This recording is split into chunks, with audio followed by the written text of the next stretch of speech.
ஷபாஷ், சரியான போட்டி. அஸ்ஸலாமு அலைக்கும் வரஹ்மத்துல்லாஹி வபரகாத்துஹு. அன்பான அனைத்து உறவுகளுக்கும் இனிய மதிய வணக்கம். அரசுக்கு எதிராக போராட்டத்தில் ஈடுபட்டால் மரண தண்டனைக்குரிய குற்றமாக கருதப்படும் என ஈரான் அட்டார்னி ஜெனரல் எச்சரிக்கை. ஞாயிறன்று போராட்டத்தை தீவிரப்படுத்த போராட்டக்காரர்கள் திட்டமிட்டிருந்த நிலையில் கட்டுப்படுத்த நடவடிக்கை. ஒரு செய்தி ஒன்று வெளியாக இருக்குது. இல்லை, நீங்கள் நிறைய பேர் சொல்லியிருந்தீங்க, இல்லை என்னது கலவரம் அப்படி இப்படின்னு தான் சொல்கிறீங்க, இது அவங்க சதி தானே, நிறைய மக்கள் அரசாங்கத்துக்கு ஆதரவாக தானே இருக்கிறாங்க அப்படின்னு. அஃப்கோர்ஸ் ஈரானுக்குள்ளே பார்த்தீங்கன்னா மொசாடுடைய உளவாளிகள் ஆல்ரெடியே யுத்தம் நடந்துக்கிட்டு இருந்த நேரத்திலேயே மொசாடுடைய உளவாளிகள் எத்தனையோ பேரை பிடிச்சி பப்ளிக்கில் எடுத்து கிரேன் ஒன்றில் கொண்டு போய் தொங்க விட்டு போட்டு தள்ளினாங்க, தண்டனை கொடுத்தாங்க, மரண தண்டனை உடனே. அதே மாதிரி தான் இப்பையும் பார்த்தீங்கன்னா ஈரானுக்குள்ள ஒரு கலவரத்தை உண்டு பண்ணணும், குழப்பத்தை உண்டு பண்ணணும் அப்படின்றதுக்காக ஒரு சில குழுக்கள் இறங்கியிருக்கிறாங்க. ஏன் இப்போ ஆரம்ப காலத்தில் நான் குறிப்பாக இலங்கையை சுட்டி காட்டும் போது கூட நான் என்ன சொல்கிறேன், அறகலையில் அஹிம்சை வழி போராட்டக்காரர்களாக ஒரு சிலர் போராட்டம் மட்டும்தான் பண்ணினாங்க உட்கார்ந்து ஒரு இடத்துல இருந்து. ஆனால் ஒரு சிலர் என்ன பண்ணாங்க, வீடுகள் உடைச்சாங்க, கடைகள் உடைச்சாங்க, தீயிட்டு கொளுத்தினாங்க. அது எல்லாம் இதே ஒரே குழு இல்லை, எல்லாம் வேறு வேறு குழு. அது மாதிரி தான் இப்போதைக்கு நாட்டில் உண்மைக்குமே அரசாங்கம், கொமைனியுடைய அரசாங்கம் ஒரு அளவுக்கு கண்ட்ரோல் பண்ணி கொண்டு போகிறாங்க. ஆனாலும் விலைவாசி குறைகிறதோ அல்லது நாட்டினுடைய பொருளாதாரம், பணவீக்கம், இது எல்லாமே அரசாங்கத்தை மட்டுமே குறை கூற முடியாது, அந்த நாட்டு மக்களையும் சேர்த்து தான் குறை கூறணும். ஏன்னா ஈரானை பொறுத்தவரையில் 190% கள்ளக்கடத்தல், ஹவாலா, இல்லீகலான ஆக்டிவிட்டீஸ் அதிகமாகவே புழங்கக்கூடிய நாடாக மாறி வருது. மக்களுடைய நிலைமை ஏன்னா அந்த நாட்டு பணவீக்கம், பணத்துடைய பெருமதி இல்லாத காரணத்தால் எவ்வளவுதான் நல்ல நல்ல செயல்பாடுகள் இருந்தாலும், இப்போ பாருங்கள், நான் உங்களுக்கு ஃபார் எக்ஸாம்பிள், நீங்கள் குவைத்தில் ஜெமியாவில் போய் ரக்கி, அதாவது வாட்டர்மெலோன் இருக்கு இல்லையா, தனிப்பழம் ரக்கி, இந்த வாட்டர்மெலோன் பழத்தை நீங்கள் போய் ஜெமியாவில் கேளுங்க, இந்த பழம் எங்கேருந்து வந்தது அப்படின்னு. உடனே சொல்லுவாங்க ஓமான்லேருந்து வந்தது அப்படின்னு. சுரைக்காய் இருக்குது, மிக பெரிய பெரிய என்னது பம்கின், சுரக்கான்றது நம்ம ஊரில் சுரக்காய், இந்தியாவில் வேறு ஏதோ ஒன்று சொல்லுவாங்கன்னு நினைக்கிறேன், பூசணிக்கான்னு சொல்லுவாங்கன்னு நினைக்கிறேன். அப்போ பம்கின் இருக்கு இல்லையா, பெரிய பெரிய சைஸில் இருக்குமே, நம்ம தலையை விட பெருசாக இருக்குமே, அந்த பம்கின் எங்கன்னு கேட்டால் உடனே சொல்லுவாங்க ஒமான்னு. ஆனால் அது ரியலாகவே எங்கே வருதுன்னா ஈரான் நாட்டுடைய பலவகை காய்கறி. ஆனால் அதை ஒமானுக்கு ஏற்றுமதி பண்ணி ஒமான் நாட்டிலேருந்து அதை பேக் பண்ணி அதுக்கு வேறையா டெக்கரேட் பண்ணி அதை இங்கே அனுப்புகிறாங்க, மேட் இன் ஒமானுன்னு சொல்லி. ஏன்னா ஒமானில் அந்த பெரிய ரக்கி விளையிறது இல்லை. ஒமானி ஒன்று பச்சை கலரில் இருக்கும், இன்னொன்று இப்படி ரவுண்டாக இருக்கும், சரியா. பெரிய பெரிய முடா சைஸ் ரக்கி இருக்குது. அது எல்லாமே பார்த்திங்கன்னா ஈரானி. ஆனால் ஈரான்லேருந்து டைரெக்டாக ஏற்றுமதி பண்ணுறது அமெரிக்காக்காரன் விரும்ப மாட்டான் இல்லையா. அமெரிக்கா சொல்லிட்டான் இல்லையா, அங்கேருந்து எந்த பொருளும் வாங்கக்கூடாது, விற்கக்கூடாதுன்னு. அந்த மாதிரி இருக்கிறதால பல நாடுகள் ஒமானில் ஒமான் அமெரிக்காவுக்கு சரண்டர் இல்லை. ஒமான் அவங்க சுல்தான ரேட் அது தனி ராஜ்யமாக அவங்க இன்றைக்கி இருக்கிறதால தான் அவங்களுக்கு யாருக்குமே கட்டுப்படணுன்ற அவசியம் இல்லைன்ற மாதிரி இருக்கிறாங்க. அதனால் என்னமோ தான் ஈரான்லேருந்து டைரெக்டாக ஒமானுக்கு வருது, எந்த பிரச்சனையும் இல்லாமல். அங்கேருந்து ஒமானி அப்படின்ற பேரில் தான் மற்ற நாடுகளுக்கு டிஸ்ட்ரிபியூட் ஆகுது. இன்றைக்கும் நீங்கள் போய் ஜெமியாவில் பெரிய பெரிய ரக்கி வாட்டர்மெலன் இருக்கும். இந்த ரக்கி வாட்டர்மெலன் எங்கேருந்து வந்திருக்குன்னு கேட்டிங்கன்னா ஒமானின்னு தான் சொல்லுவாங்க. ஏன்னா அது ஈரானின்றது சொல்ல மாட்டாங்க, ஏன்னா ஈரான்லேருந்து டிஸ்ட்ரிபியூட் பண்ணக்கூடாது அப்படின்றதுக்காக வேண்டி. அந்த மாதிரி பல பிரச்சனைகள். சாதாரணமாக அவங்க எல்லா இடத்துலையுமே விவசாயிகள் பாதிக்கப்படுறாங்க தானே. ரக்கி வாட்டர்மெலன் இருக்கு இல்லையா, அதை விளைய வைக்கிற அந்த விளைச்சலை இந்த நாட்டில் கொண்டாந்து விற்கும்போது பார்த்தா பெரிய தொகை பணம் கிடைக்கும்.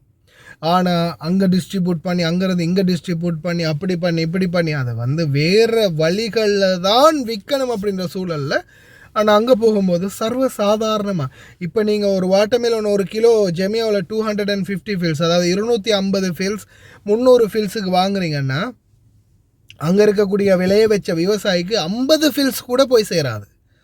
வெறும் 50 ஃபில்ஸ் கூட ஒரு கிலோவுக்கு போய் சேராது. அங்கே 10 ஃபில்ஸ் கூட போய் 10-20 ஃபில்ஸு கூட சில நேரங்களில் கிடைக்காது.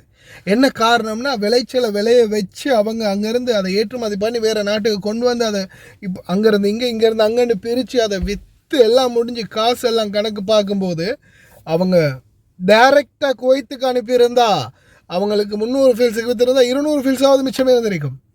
ஆனால் அங்கே சுற்றி இங்கே சுற்றி அனுப்புறதால லாபமே இல்லை. ஏதோ விளையுது, விளைச்சலாம் அனுப்புகிறோம், வருது, ஏதோ அண்டைக்கு தின்றோம், குடிக்கிறோம், தூங்குறோம், அவ்வளவுதான். அப்படின்ற மாதிரி தான் அந்த மக்களுடைய நிலைமை போயிட்டுருக்குது. எல்லாத்துக்குமே காரணம் பொருளாதார நெருக்கடி. பொருளாதார நெருக்கடி தான் முக்கியமான காரணம். ஆனால் அந்த பொருளாதார நெருக்கடியை உருவாக்கினது நாடு, அமெரிக்க நாடு. ஏன்னா நாம் ஒருத்தனை மட்டும் குற்றம் சொல்ல முடியாது. டொனால்ட் ட்ரம்ப்பாக இருக்கலாம், ஜோ பைடனாக இருக்கலாம், ஜோர்ஜ் புஷ்ஷாக இருக்கலாம், ஒபாமாவாக இருக்கலாம், அதுக்கு முன்னாடி உள்ளவங்களாக இருக்கலாம். எத்தனை அரசாங்கம் மாறினாலும், எத்தனை அரசியல்வாதி மாறினாலும், எத்தனை ஆட்சியாளர்கள் மாறினாலும், அமெரிக்கா என்ற ஒரு தனி நாடு, அதுக்குள்ளே இருக்கிற சிஸ்டம் பார்த்திங்கன்னா அந்த சிஸ்டம் ஒட்டுமொத்த உலகையும் தன்னுடைய கண்ட்ரோலுக்குள்ளே கைக்குள்ளே வைக்கணும் அப்படின்ற அந்த ஒரு நிலைப்பாட்டில் இருக்கிறதால அவங்களுடைய அந்த உயர்மட்டம் என்ன சொல்லுதோ அதைத்தான் எல்லா தலைவர்கள் யார் வந்தாலும் சரி, அது ஜார்ஜ் புஷ்ஷாக இருந்தாலும் சரி, ஒபாமாவாக இருந்தாலும் சரி, ஜோ பைடனாக இருந்தாலும் சரி, டொனால்ட் ட்ரம்ப்பாக இருந்தாலும் சரி, ஏன் இதுக்கு பிறகு வரக்கூடிய தலைவர்களாக இருந்தாலும் சரி, உயர்மட்டம் என்ன சொல்லுதோ அதை கேட்டு அவங்க கையெழுத்து போடுறது தான் அவங்களுடைய வேலை. அதுதான் நிலைமை. அதனால் அது நாடு அப்படின்றதையும் தாண்டி வல்லரசனாகவே இருக்கணும் அப்படின்ற மாதிரி நினைக்கிறாங்க. அவ்வளவுதான். ஆனால் இப்போதைக்கு ஈரானில் வந்து பார்த்திங்கன்னா ஈரானிய மக்களில் 90% மக்கள் அலி கொமைனியோட ஆட்சியாக இருந்தாலும் சரி, இப்போதைய சிச்சுவேஷனாக இருந்தாலும் சரி, நாங்கள் தாங்கிக்கிறோம், நாங்கள் சபூர் செய்கிறோம் அப்படின்ற நிலைமையில தான் இருக்கிறாங்க. ஆனால் ஈரானில் 110% இப்போ எல்லா நாட்டிலையும் இருக்காங்க இல்லையா, காட்டி கொடுத்தவன் குட்டி கொடுத்தவன் இத்தனையோ பேர் இருக்கிறானுங்க இல்லையா. இந்த மாதிரி இருக்கக்கூடியவங்க எல்லா உலகத்துலையும் எல்லா நாட்டிலையுமே இருக்கிறானுங்க. இந்த மாதிரி ஒரு சில கூட்டம் மொசாடுடைய கைக்கூலிகள், ஒரு சிலது வந்து நாட்டுக்குள்ளே இருக்கக்கூடிய துப்பறிவாளர்கள், கைக்கூலிகள், இஸ்ரேலுக்கு துணை போனவனுங்க, வேறு நாட்டுக்கு டாலருக்காக தன்னுடைய சொந்த நாட்டையை காட்டி கொடுத்தவனுங்க, சொந்த தாயே, அந்த மாதிரியான கேவலங்கட்டவனுங்கள் எல்லா நாட்டிலையுமே இருக்கிறானுங்க.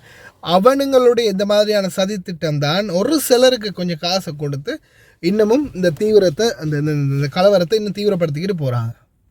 அதுதான் பிரச்சனை. ஆனால் இந்த தீவிரம் எந்த அளவுக்கு ஆகுதுன்னா வெளி உலகத்தில் வந்து ஈரானுடைய தலைமையையும் ஈரானையும் வந்து மிகவும் மோசமான ஒரு நோக்கத்துக்கு இட்டு செல்லுது. பார்வையில் எல்லாரும் நினைக்கிறீங்க ஈரான் வந்து இப்படி செஞ்சிட்டாங்க, ஈரான் அப்படி செய்கிறாங்க, அப்படி அநியாயம் செய்கிறாங்க அப்படின்ற மாதிரி ஒவ்வொருத்தருடைய பார்வைக்கு வருது. ஆனால் உண்மையான நிலவரம் என்ன அப்படின்னா இதில் என்ன சொல்லியிருக்கான் பாருங்கள். Breaking Iran claims has uranium near weapons grade level, saying to build nuclear bomb within 24 hours if it choose to. Official warned the breakout time is now extremely short, drawing close attention from the US and Israel. இவனுங்க திடீர்னு இப்போ பாருங்கள், Iran வந்து நியூக்ளியரை தயார் பண்ணிட்டாங்க, இப்போ தயாராகி அடிக்க போகிறாங்க. ஈரானுடைய நாட்டில் இருக்கக்கூடிய தற்போதைய சூழல், தற்போதைய பிரச்சனை எங்கே போய் நிற்குது? அவங்களுடைய நாட்டு நிலைமைக்கு அவங்க நியூக்ளியர் ரெடி பண்ணி அதை லான்ச் பண்ணி அதை இன்னொரு நாட்டுக்கு அனுப்பி அந்த நாட்டை அழிக்கிற அளவில் நிலைமையில் அவங்க இப்போ அதுக்கு தயாராகவே இல்லை.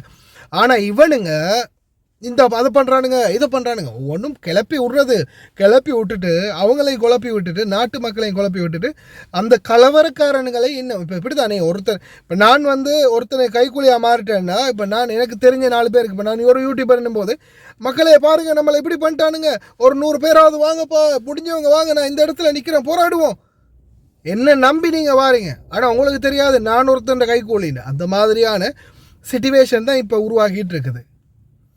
ஆனால் முடிவு பண்ணிட்டான். வேறொன்று இல்லை, அமெரிக்காக்காரன் முடிவு பண்ணிட்டான். உலகத்தில் எங்கெங்கே வளங்கள் இருக்குதோ, எங்கெங்கே இயற்கை வளங்கள் இருக்குதோ, எங்கெங்கே என்னென்ன இருக்குதோ எல்லாத்தையுமே சூறையாடி சுரண்டி மொத்தமாக அப்படி அள்ளி விழுங்குறதுக்கு முடிவு பண்ணிட்டானுங்க. அவ்வளவுதான். இதில் நீங்களோ நானோ விதி விலக்கா? பார்க்கலாம். எல்லாம் வல்ல இறைவன் போதுமானவன். துவா செஞ்சுக்கோங்க.